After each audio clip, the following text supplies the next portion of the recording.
Hello friends, இன்றைக்கி நம்ம பார்க்க போகிறது என்னென்னா ஒரு மேக்ஸ் பஸ்ஸில் இந்த பஸ்ஸில் என்ன கொடுத்துருவாங்க பார்த்தீங்கன்னா 2 + 2 = 6, 3 + 3 = 12, 4 + 4 = 20, 5 + 5 = கொஸ்டின் மார்க்னு கொடுத்துருக்காங்க. ஸோ அந்த கொஸ்டின் மார்க்கு கூடிய அதுக்கான ஆன்சரை தான் நம்ம ஃபைண்ட் பண்ண போகிறோம்.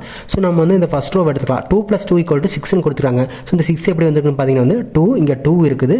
ஸோ 3 × 2 போட்டது நமக்கு 6 வரும். அதாவது இங்கே என்ன பண்ணிக்காங்க, 2 கூட 1 ஆட் பண்ணிட்டாங்க. ஃபஸ்ட்டு 2 கூட 1 ஆட் பண்ணிவிட்டு அடுத்து செகண்ட் 2 அப்படியே மல்டிப்ளை பண்ணிட்டாங்க. ஸோ 2 + 1 3 வருது. 3 × 2 6 வந்துடும். ஸோ அதே மாதிரி தான் செகண்ட் ரோவுமே இங்கே 3 இருக்குது, 4 இருக்குது. ஸோ 3 கூட 1 ஆட் பண்ணிக்கிறோம். அகைன் இந்த 3 நம்ம மல்டிப்ளை பண்ணிக்கிறோம். ஸோ என்ன வரும், 3 + 1 4 வரும். 4 × 3 12 வந்துடும். ஸோ அங்கே தான் கொடுத்துருக்காங்க.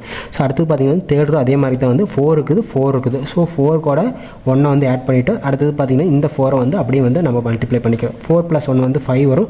5 × 4 நமக்கு 20 வந்துடும். ஸோ இந்த 20 தான் கொடுத்துருக்காங்க. ஸோ இதே மெத்தட் யூஸ் பண்ணி தான் நம்ம ஆன்சர் ஃபைண்ட் பண்ணணும். அடுத்து பார்த்தீங்கன்னா 5 + 5 = கொஸ்டின் மார்க் கொடுத்துருக்காங்க. ஸோ என்ன பண்ணணும்னா 5 கூட 1 ஆட் பண்ணிக்கலாம். அடுத்து பார்த்தீங்கன்னா இந்த 5 மல்டிப்ளை பண்ணிக்கலாம். 5 + 1 6 வரும். 6 × 5 நமக்கு 30 வந்துடும். ஸோ 30 தான் பார்த்தீங்கன்னா இந்த பஸ்ஸுக்கான ஆன்சர். இந்த பஸ்ஸில் உங்களுக்கு பிடிச்சிருக்கு நினைக்கிறேன். பிடிச்சது நம்ம சேனல் சப்ஸ்கிரைப் பண்ணிக்கோங்க. நெக்ஸ்ட் ஒரு வீடியோவில் பார்க்கலாம்.